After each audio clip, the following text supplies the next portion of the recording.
আমাদের সবারই লোন আছে, প্রায় হচ্ছে 99% মানুষের লোন আছে। তো সরকার যেটা করতেছে এনআর সিস্টেম, এটা আমরা একদমই চাচ্ছি না। আর যেটা ব্যাড নির্ধারিত করছে ওনারা, আমি বলবো যে সাধারণ পাবলিকের জন্য এটা অনেক হ্যাসাল হয়ে যাবে।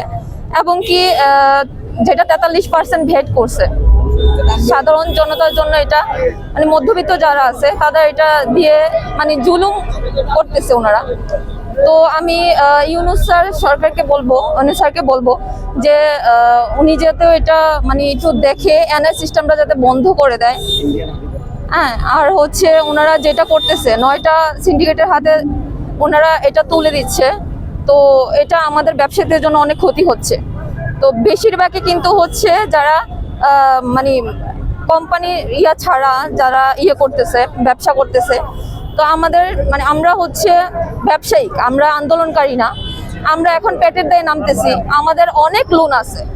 এখন ওনারা যদি এনআর সিস্টেম চালু করে আমাদের লোনগুলো দিক, আমাদের ফ্যামিলিগুলো চালাক, আমরা কেন নামছি আন্দোলনে? আজকে আমাদেরকে বাধ্য করা হয়েছে আন্দোলনে নামার জন্য। যে আমার হাজব্যান্ড অসুস্থ, এখন কিন্তু আমি আসতে হয়েছে কেন?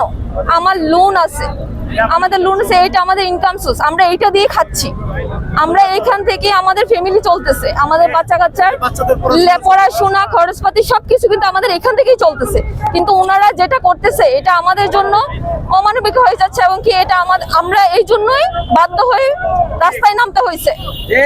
ওনারা ওই দিন যেটা করছে, আমি দেখলাম যে এক ভাইকে বাচ্চা সহ ওনারা হচ্ছে টানাটানি করছে, ওইখানে আমি পেছনে ছিলাম।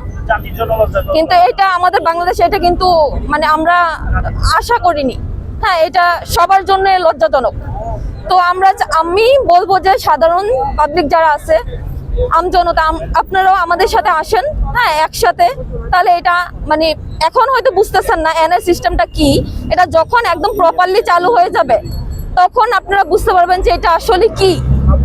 হ্যাঁ হ্যাঁ,